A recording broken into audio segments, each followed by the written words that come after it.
बोलो रामेश्वर महादेव की जय। श्री बाल रामेश्वर महादेव की जय। नीलकंठ महादेव की जय। अपने वासी बाजार वाले वहाँ भी है नीलकंठ, इधर भी है। परम कृपालु परमात्मा सर्वतंत्र स्वतंत्र सच्चिदानंद स्वरूप और उन्हीं के ही साकार स्वरूप भगवान रामेश्वर महादेव, भगवान उदयराम बालराम बालकृष्ण, और वहाँ गंगा भी तो साकार स्वरूप ही है, हमारे सामने बह रही है। और आप समस्त ब्राह्मण भगवान जो साकार स्वरूप में यहाँ विराजमान हैं, आचार्य श्री उपाचार्य जी और उनके सब सहयोगी ब्राह्मण भगवान भूदेव, यजमान श्री, छोरा तेरा क्या नाम है? हर्षद भैया, प्रसन्नता देने वाला, और हनुमान सिंह, नाम तो कुछ और ही है ना तेरा, पर भैया तो कच्ची याद में हनुमान सिंह है। आप सबके प्रयास से, पुरुषार्थ से, प्रसन्नता से और आशीर्वाद से, और जो मैंने पहले ही सर्वतंत्र स्वतंत्र सच्चिदानंद उन लोगों को बोला है, उनकी कृपा करुणा से, और कच्छी आश्रम के संचालक लोग, भाई जी हैं, रही भाई हैं, ऑफिस में लोग बैठे हुए हैं, भंडार में जो गुड्डू भाई वगैरह हैं संभालते हैं, विद्यार्थी कच्छी आश्रम के और कर्मचारीगण, सबके सहयोग से, सबके पुरुषार्थ से, सजगता से, प्रेरणा से अपना आज ये 6वां अतिरुद्र है हमारा। अपने कुल जो है 11 करने के हैं, आज दिन तक में ये 6वां हुआ।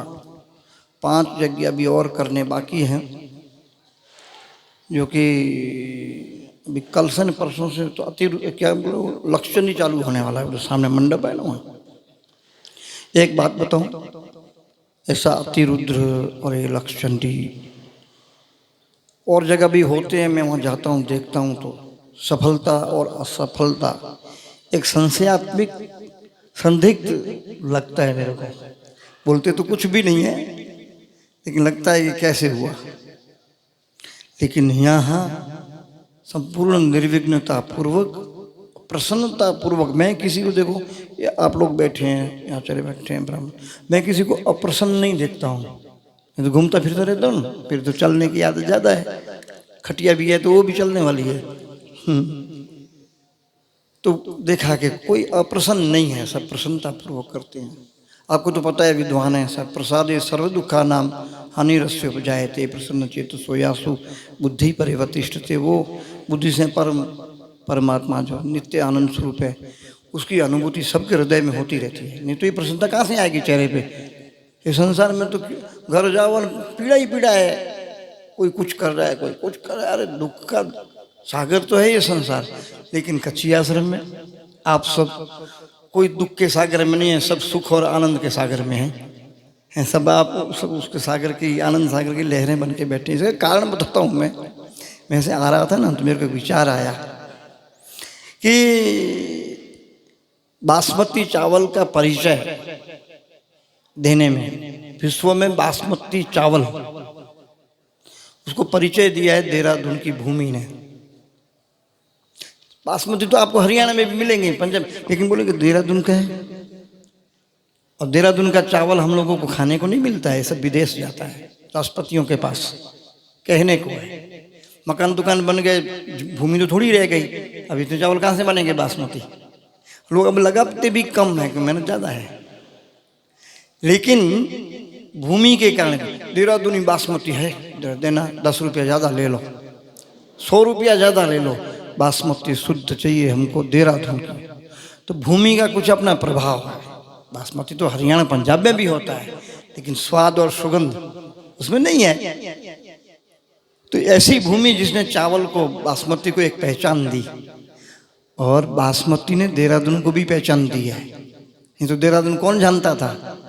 बासमती सुगंधी और स्वादिष्ट पाया, हल्का फुल्का, और तब पता चला कि पर ये तो देहरादून, ये बासमती। आपने देखा अन्योन्य आश्रय इसको बोलते हैं वेदांत शास्त्र में, अन्योन्य आश्रय। वो उसके आश्रय, वो उसके आश्रय। गोपियाँ बोलती है कि हमारी भूमि ही इतनी ताकत वाली थी जिसमें कृष्ण यहाँ आया, और कृष्ण के आने से हमारी भूमि का जय जय हो गया। जयति तेदिकम जन्मनाम रज। देखो, पहले जन्मने के लिए बोला है कृष्ण को, प्रागट्य और उदय तो बाद में बोला था विद्वान गोपी ने। तो परस्पर इसको अन्योन्य आश्रय बोलते हैं। परस्परम भावयंत श्रेय परमावस्थ इष्टानि भोगानि भोदेवा दास्यंत यज्ञ भाविता।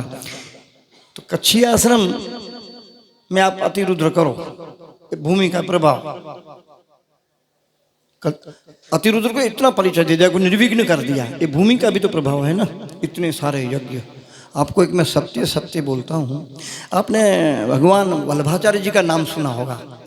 उनके पिताजी ने 95 यज्ञ किए थे। 100 यज्ञ में भगवान का अवतरण होता है। महाराज प्रसू कर नहीं पाए थे, इंद्र ने उसमें गड़बड़ कर दी। 99 हुआ था। भगवान ने कहा चल मैं आ गया 100 का परिणाम।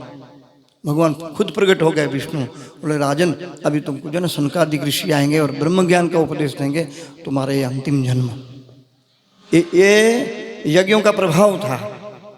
और भगवान वल्लभाचार्य जी का प्राकट्य ने इनके पूर्वजों करते करते करते ने 100 हुए, तब जाके चंपारण राजीव, अभी छत्तीसगढ़ में वर्तमान महानदी के पास में है, मैं जाता रहता हूँ कभी कभी, तो वहाँ भगवान का प्राकट्य हुआ। कच्छी आश्रम में कितने यज्ञ हुए होंगे? 100 से तो ज़्यादा हो गए। हर साल 30-35 तो होते ही हैं, तो कितने सालों से हो रहे हैं। अभी तो प्रतिदिन का कर दिया है कि यज्ञ होना ही चाहिए। यज्ञशाला में कच्छी आश्रम अग्निहोत्री है, और ये अग्नि हम लोग सप्तऋषि से ले आए हैं। डॉक्टर राजेंद्र प्रसाद जी वो अग्नि इसको प्रागट्य करके गए थे, वो कच्छी आश्रम में हम ले आए। तब से ये अखंडित चल रही है कच्छी आश्रम, अग्निहोत्री आश्रम है। ये भूमि की भी अपनी ताकत है, अपनी महिमा है, अपना महात्म्य है, अपनी एक सामर्थ्य है, अपनी एक शक्ति है, उसका अपना एक बल है, ऊर्जा है उसके पास में। तो हम इतना सब कुछ करते हैं, देखो पूरा पूरा निर्विघ्न। और यज्ञों का प्रभाव क्या है कि धरती को ऐसा बनाया। ये देखो, ये अन्योन्य आश्रय। यज्ञों ने इस धरती को निर्माण किया ऐसा, और इस धरती ने क्या किया ऐसा, यज्ञ में सब सामर्थ्य दिया, शक्ति दिया, उसको ऊर्जा दी। कैसा परस्पर हो गया ना। ऐसा ही होता है। ये ब्राह्मणों के आशीर्वाद से ही होगा। भगवान तो अपनी जगह काम करते हैं, चलते फिरते। अब भगवान को भोग लगवा, खाया नहीं क्या, भगवान ने क्या पता, वो भगवान जाने। लेकिन मैं देखता हूँ आप तो जब परोसते हैं तो आप लड्डू भी खाते हैं, कचौड़ी भी खाते हैं, मैं देखा, मीठा भी खाते हैं। मैं जगदीश जी को बोल रहा था, बोले महाराज जी वो तो 15 मिनट में पूरा हो जाता है। मैंने कैसे? अरे बोले सीरा होता है, हलवा रहता है, उसको चबाने की क्या जरूरत, मुँह में डाला पेट में पहुँचा, तो हम 10-12 मिनट में तो पूरा कर देते हैं। मैंने कहा ये भी बहुत बढ़िया। अब देखो, अब शंकर भगवान और कृष्ण भगवान पाए न पाए वो ग्रहण करें, आप लोग तो ग्रहण करते ही हो ना। और दूसरे देवों का मंत्र बोलते हो और फल रखते हो, मैं तो देखते रहता हूँ, फल वहीं पड़ा है, खाते नहीं इंद्र आकर के, और आप लोग पाते हैं। मैं तो उसी में खुश हूँ। तो ये भूदेवता आप साक्षात भगवान है, और आपकी उत्पत्ति भगवान के मुखारविंद से है। बोलते ना वो पुरुषोक्त में, मुखारविंद से देवताओं का प्रागट्य, अग्निदेव का। तो ये कच्छी आश्रम में मैं आता हूँ तो मुझे ऐसा लगता है मैं वैकुंठ में आया। मैं बाहर घूमता हूँ, इतना थक जाता हूँ, इतना थक जाता हूँ। जैसे राम सबरी के पास गए और थका उतरी थी, उसके बेर खा करके उसने जो हाथ घुमाया था ना ऐसे, राम थकावट उतर गई। ऐसे मैं घूमते घूमते घूमते कच्छी आश्रम में आता हूँ जब, और आप ब्राह्मण भगवान का दर्शन करता हूँ ना, मेरी थकावट उतर जाती है। अब मेरी आदत के अनुसार मेरे से कोई नजीक से निकला तो हंसाना जरूर है। ओ भाई ठीक है, माई ठीक है, गुस्सा गुस्सा तो नहीं करती, करती तो होगी, ऐसे कर छेड़ना भी है। मैं खुश बहुत होता हूँ, सामने वाला भी खुश होता है। ऐसी धरती में आप लोग कितने भाग्यशाली हो, यहाँ ऐसा यज्ञ होता है। ये यजमान कितना भाग्यशाली है। सबसे ज़्यादा कच्छी आश्रम में कोई आने वाला, जाने वाला, बैठने वाला, रुकने वाला, रहने वाला, खाने वाला, सोने वाला कोई भाग्यशाली और समझता हूँ तो वो मैं खुद को अपने को समझता हूँ कि मेरा कोई ऐसी कृपा रही, पुण्य से तो ये होता नहीं है। मेरे को ऐसे सदगुरु भगवान मिले और मैं यहाँ आया, यहाँ रहा और यहाँ की धूल में खेला, गंगा जी का जल पिया, यहाँ सब कुछ देखो, सोया गया, झगड़ा भी किया, बहुत झगड़ा। अभी एक महाराज हैं कैलाश महाराज, उनसे तो मेरा 6-7 दिन में एक दिन झगड़ा होता ही है। फिर आधे घंटे के बाद में एक हो जाते हैं। ये कृपा है। भगवान से प्रार्थना करें, महादेव से, अजोराम वालराम सबसे, ये हमको ये नहीं ऐसे ही सद्बुद्धि दें, हम ऐसा करते रहें। पैसा कमाने की बुद्धि किसके पास नहीं है? सबके पास है ना तेरे पास? हाँ। लेकिन ये बुद्धि तो ऐसे नहीं मिलती है, ये तो किसी कृपा से होती है कि ऐसा सत्कर्म करो। हमारे ब्राह्मण भगवान मात्र कर्मकांड नहीं करते। मैं अभी भविष्य में कह के आया, हमारे कैलाश महाराज आप सब भले यजमान के लिए कर्म करना ही पड़ेगा कर्मकांड, लेकिन आप खुद भी अपना उसमें हित साधन करते हैं। आप अपना अंतःकरण शुद्ध करते रहते हैं।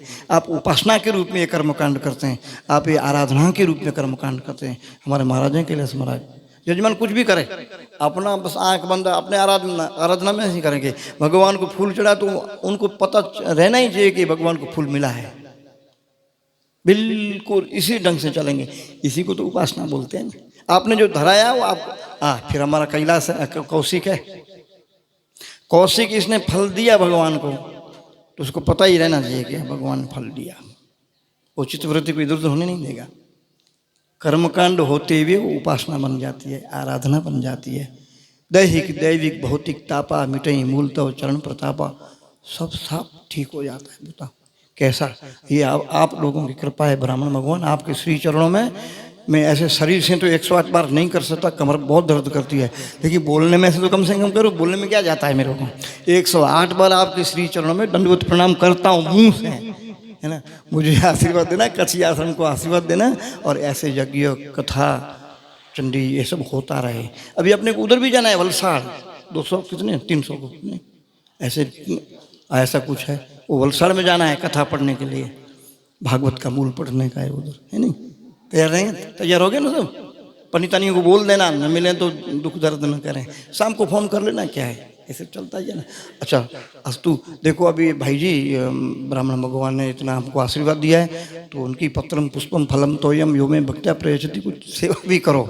सेवा करने से ही ब्राह्मण भगवान अधिक आशीर्वाद देते हैं। दिया तो बहुत है, लेकिन और थोड़ा अधिक मिल जाए। और शुरुआत अधिक देने की करूँ तो मेरी ओर से करना, मेरे को करना पहला, सबसे पहला आशीर्वाद मेरे को देना, फिर ये दोनों लोगों को देना, फिर भाई जी। अच्छा मेरे पास भाई जी को देना। अच्छा आप सब लोग मेरे को आशीर्वाद देंगे ना? दे रहे हैं ना? जो मेरे को आशीर्वाद देगा वो अंगुली ऊंची करे, पता चलो कितना मन खोटा करते हैं। लगभग सबने ऊंचा कर दिया, सबने कर दिया। वाह आपकी उदारता को थैंक यू, आभार, धन्यवाद, दंडवत प्रणाम। सेवा करो ब्राह्मण।